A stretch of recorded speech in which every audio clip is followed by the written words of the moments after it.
they could have came out here and dropped them all off in this area. And then even then they'd be maybe weak and just sitting still, and there's so much boat traffic that would get hit at the top of the water if they were trying to. They'd be chopped up. They died of going from cold weather or cold water to hot water. Okay.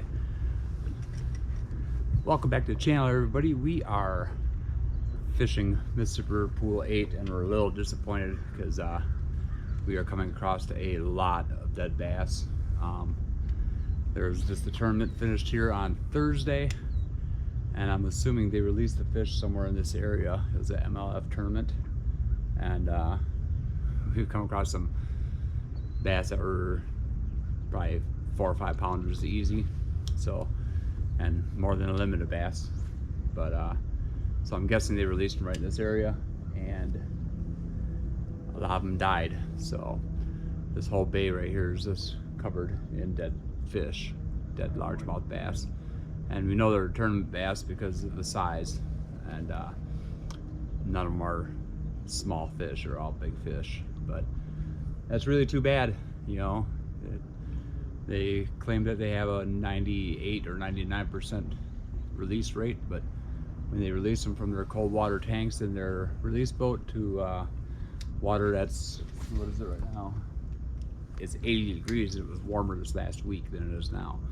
So cold water to warm water, and then they basically get shocked and just die. So, but I'm guessing they released them right in this bay area.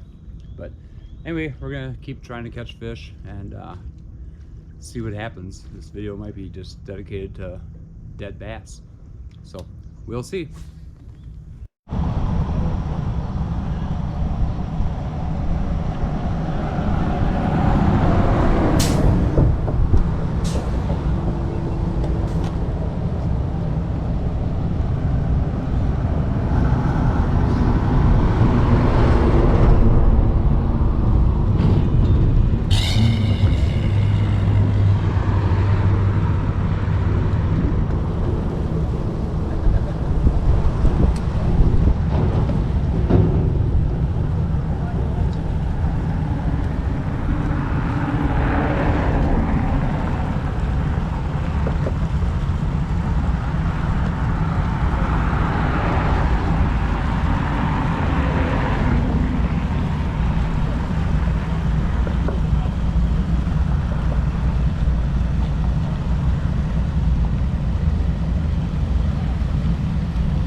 At day 2 takeoff, filming this intro, because yesterday I got down here just a little bit late, but we got to see him blast off, and this is probably gonna be a shorter video because my work, I don't get here in time for the weigh-ins.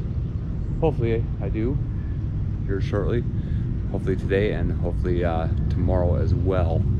So it's an MLF tournament, and Matt Steffen yesterday took over the lead for Angler of the Year.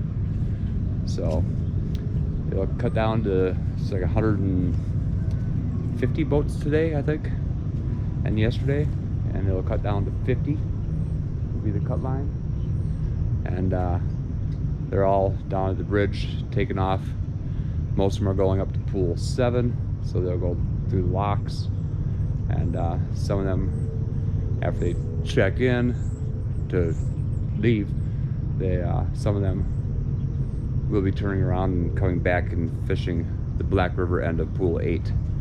So we got some boats coming back here.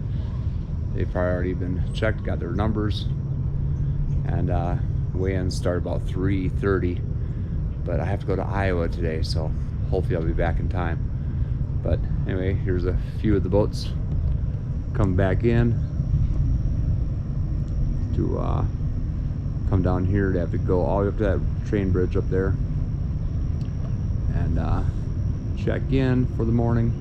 Then some of them turn around and come back to fish this end of pool 8, or the Black River area. And believe me, it can be really good. So, but the weights for the top 10 have been, I think, 13 to 17 pounds, if I'm not mistaken. But yeah, so day 2 starts now.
Something.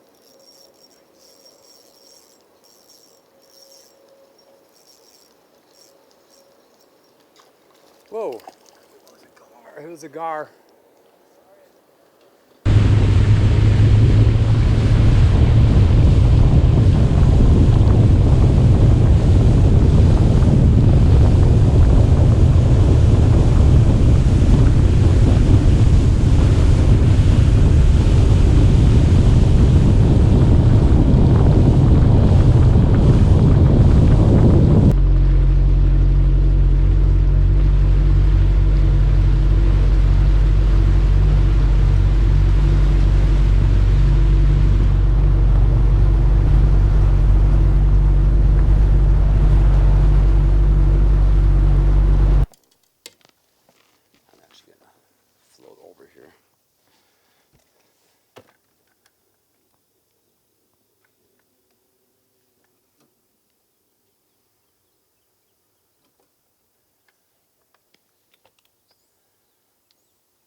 That's definitely a bass.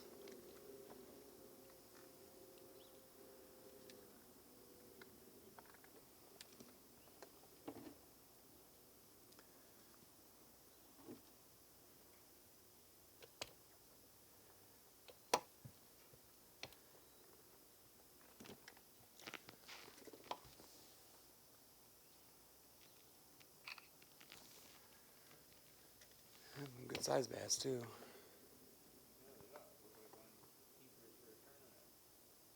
Well, they're definitely keepers for a tournament. And they maybe even return back here to their home waters and end up down and shock or something. Or some people they saved them in their live well, brought them back to take pictures or do whatever, and then released them instead. You know, people that know what they're doing. That's probably the story. Because right here next to all these, you know, Joe boats. Joe boats. Like there's probably a bunch of people that don't know what they're doing. Or had them on a stringer hanging off the side of the boat.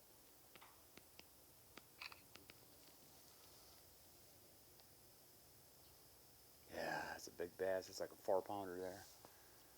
Oh, that one there? I didn't even see it. Go swim with that one. It is also a little slow. Oh yeah, you get bloated after just a day or two. Oh, yeah, so You can see it right here. oh, wow. What's that black one at the picture? Is that anybody's size? They all have the same. No, it's just basically rotting meat.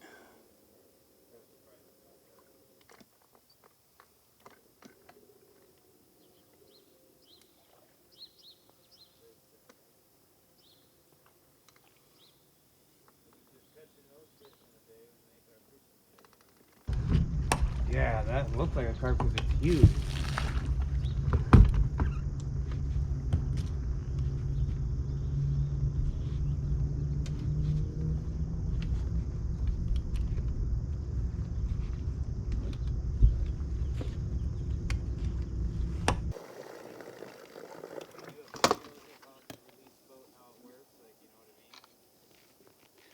Yeah, I got these on video too, so I'm taking pictures of all of them.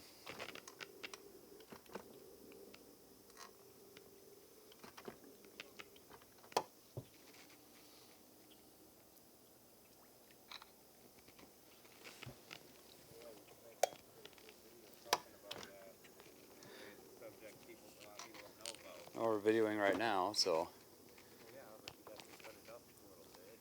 yeah. And here's another one.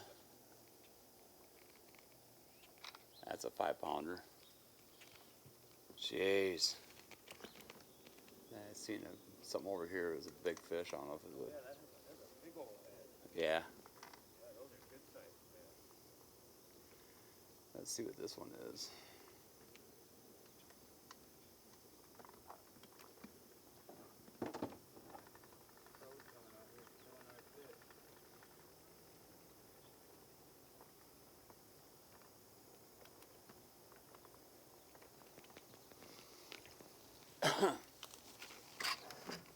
Yeah, that looked like a carp because it's huge.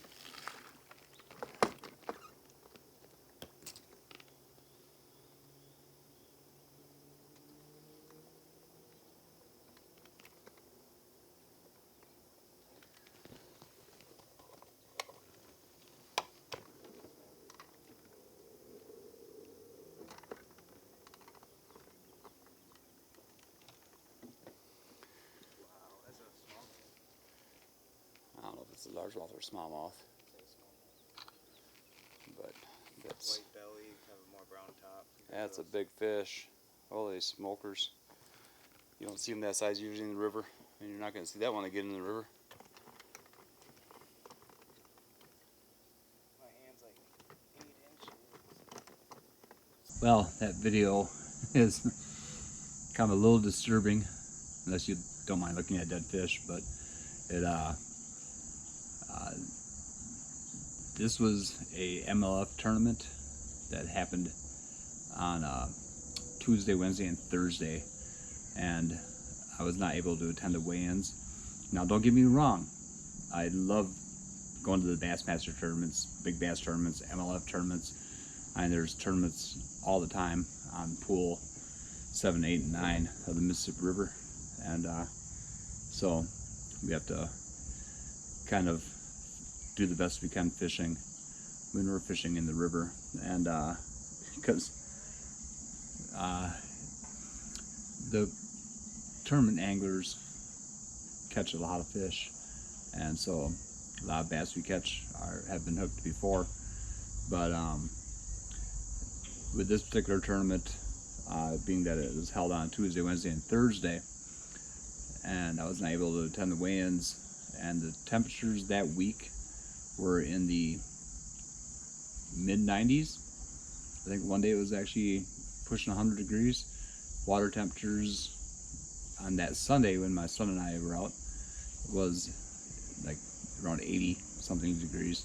And so my thoughts on this, and you can comment and correct me if you think I'm wrong, but the tanks that the anglers stand in line and have their fish in their catch bags, and they're standing in line holding the fish in these tubs, which are cold water, and then after they catch the fish, or after they weigh the fish in, the organizations will take those fish, put them in a bigger tank on a pontoon boat, it's a release boat, and what they do then is that release boat goes out on the river somewhere, and this could be a lake anywhere. This case just happens to be Mississippi River near LaCrosse. What happens is the release boat has colder water in it as well. I'm not sure what temperatures they keep them at, but that boat, after the tournament's over, will go out and release the fish. So we were fishing the Black River area. We were only not even a quarter mile from the weigh-in site where they weighed in the fish and where they had the festivities of the weigh-in, which the weigh-ins are a lot of fun to go to, because you can meet the anglers, so you can meet professional anglers that you can only watch on TV, and you can buy merchandise, and they have games, and they give away tackle, and it's all kinds of fun. So, but with that, being that the water temperature in their release boat was more than likely colder, and then the temperature of the river at the time was high, and near 80 or above at the time, I'm betting that it shocked the fish, because in that little bay that my son and I were fishing on the Black River, that was in the 80s that day, and we counted that we could see. We counted at least a dozen bass, and they're all between 3 and 5 pound bass. They're all big fish. So it was guaranteed they were from the tournament, because on the river in that section at least, there's not that many big bass. There may be, but I don't think they're all going to die at one time. So that was kind of weird. So my assumption is that was all tournament fish.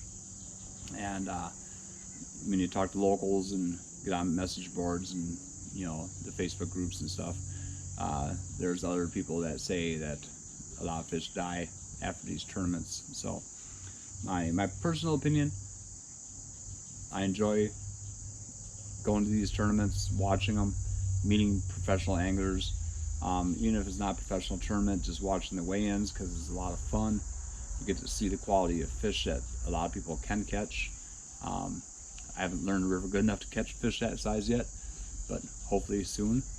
And but personal opinion, I was at a Red Chris tournament where Edwin Evers, they have a big video board running, filming on the boats, and you can watch the anglers that way from basically the weigh-in site.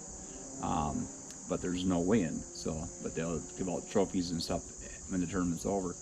Edwin Evers that day, he caught like 60 bass in a row off one spot. He just put his power poles down and was casting in one spot and was catching one bass after another. And when they do that, then when the angler brings the fish in, they can't touch the boat, they can't drop it on deck, nothing. They have to get the fish to the boat, take it out of the water, don't touch it, don't drop it, you get a penalty. Then they'll take them fish, unhook them. The tournament official on the boat has a scale, and they'll weigh the fish, confirm the weight, mark it down, and then they'll release the fish immediately. So the fish are not getting hurt, and they're being released back into the water they just came out of. So there's no big drastic temperature change, and the fish are not going to be dying at that point. So yes, some foul hook fish might get, you know, killed when it happens, but it's gonna be rare.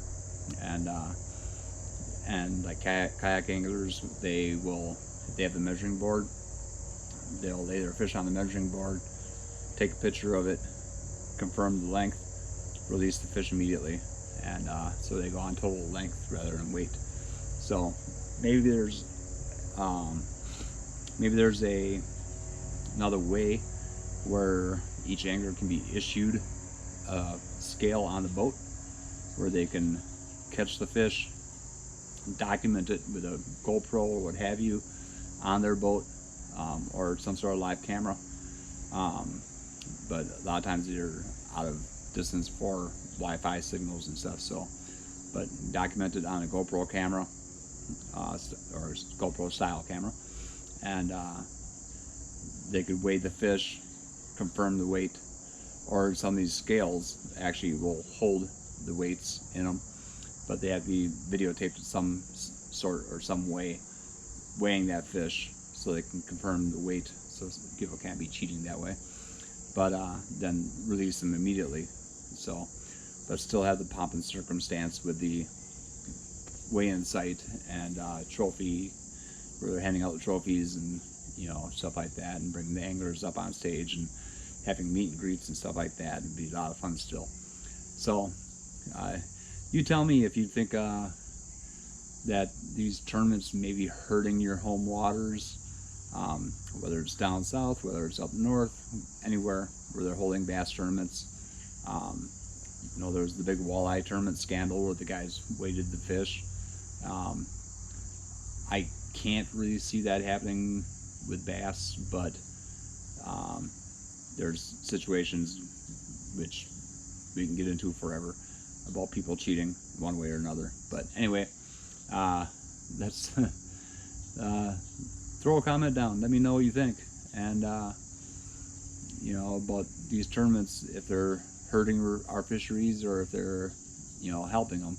They are drawing tourism dollars and stuff like that, but is damaging the resource worth the tourism dollars?